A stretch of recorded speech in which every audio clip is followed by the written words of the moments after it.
En avril 1987 était inauguré le Centre cardio-thoracique de Monaco, le premier établissement hospitalier dédié à la pathologie thoracique et cardiovasculaire a vu le jour en principauté sous l'impulsion du prince régnier et de son fondateur, le professeur Vincent Dore.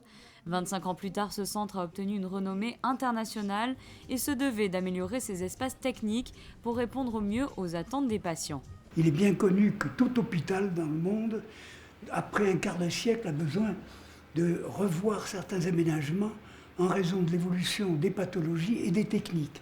L'évolution des pathologies en cardiologie, c'est qu'il y a de plus en plus de gens au-delà de 80 ans qui ne meurent pas et qu'il faut soigner, et qu'on fait de plus en plus de gestes sans ouvrir par voie endoluminale, c'est-à-dire par cathétérisme ou par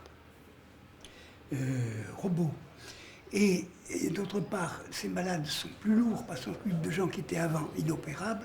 Il y a besoin de plus de lits de réanimation. Donc, était apparu pour nous le fait qu'il fallait agrandir la réanimation, faire une salle d'opération en plus et une salle hybride en plus. Alors la salle hybride, c'est la tarte à la crème de tous les centres de cardiologie.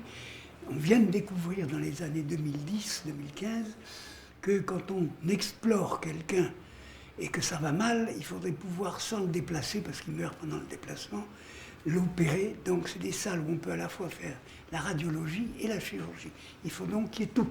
Le centre cardio-thoracique de Monaco s'est imposé comme un modèle sur la scène internationale de par son fonctionnement unique.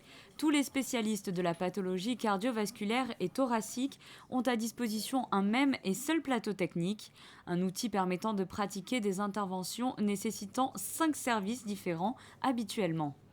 Ces nouveaux aménagements permettront donc à l'établissement monégasque de se maintenir dans ce devoir d'excellence.